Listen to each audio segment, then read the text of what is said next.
the end, he was out of it. Drugged up to the eyeballs. Didn't even know where he was. The respirator and the ventilator machines were doing all the work, you know, breathing for him, controlling everything. Well, by the time my sister phoned to tell me to come, my dad was seriously ill. It was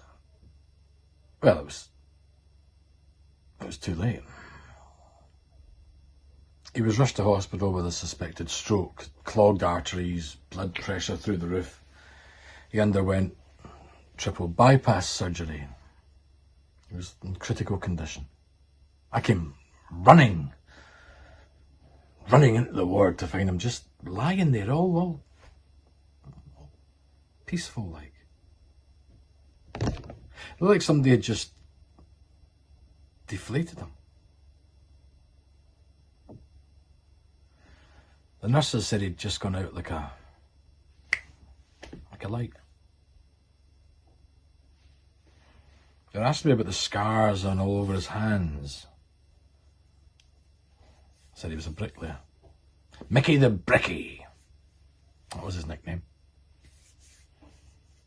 His mutilated mitts were a hazard of the job. His enormous hands were his calling card. Every scratch, dent, every scar, a memento of his beloved work. The 3-inch rip. It's there in his index finger. It must have been stitched from some extension job in a factory. I remember he shaved the top of his thumb off, dismantling a dry stone wall for, I think it was a Nigerian family. Aye. Do you know he spent almost half an hour looking for the tip of his finger? I never did find it. Mum said you should always wear gloves to protect those precious fingers, but he never did. He said that would be like cheating, that he had to feel the texture of the bricks on account of his being a master builder. He's a stonemason. He told me once that the famous poet Ben Jonson had been an apprentice bricklayer for a while. His dad was a bricklayer and had a hand in building some of London's finest theatres. He said it was a noble trade, building people's dreams.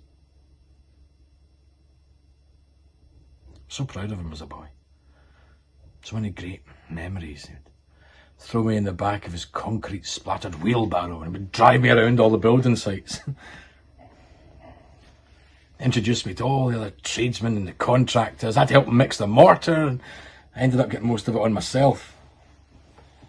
Doing loads of clothes, but he used to carry his tools about in this battered old bucket, his trowel stuck inside his belt like a loaded Colt 45, ready for action. I'd copy him using my Lego and make houses for all my toy soldiers and action figures. And God, he was happiest when he was at work. Just grafting alongside other tradesmen. Problem was, he brought his work home with him. Hide himself away and construct even bigger internal walls. Bricking himself in.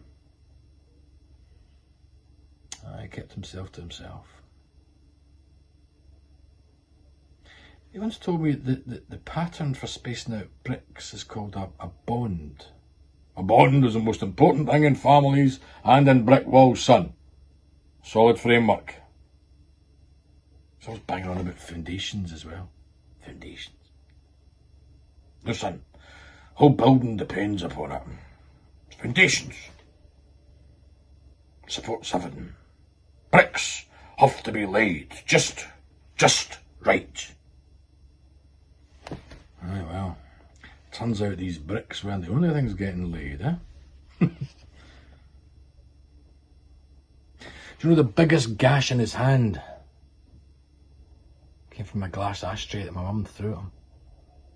Tries to get 17 stitches.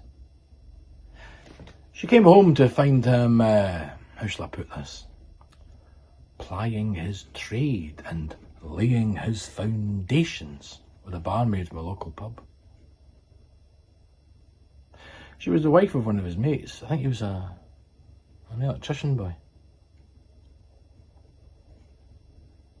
My mum exploded, man. Tries to shield his face and gets caught in the inside of his palm. That ashtray just shattered into a million pieces of shards of glass everywhere. He couldn't work for 2 months after that. My mum moved out the next day. She never went back.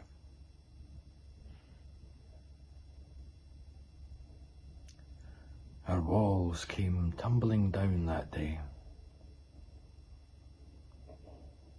Our family bond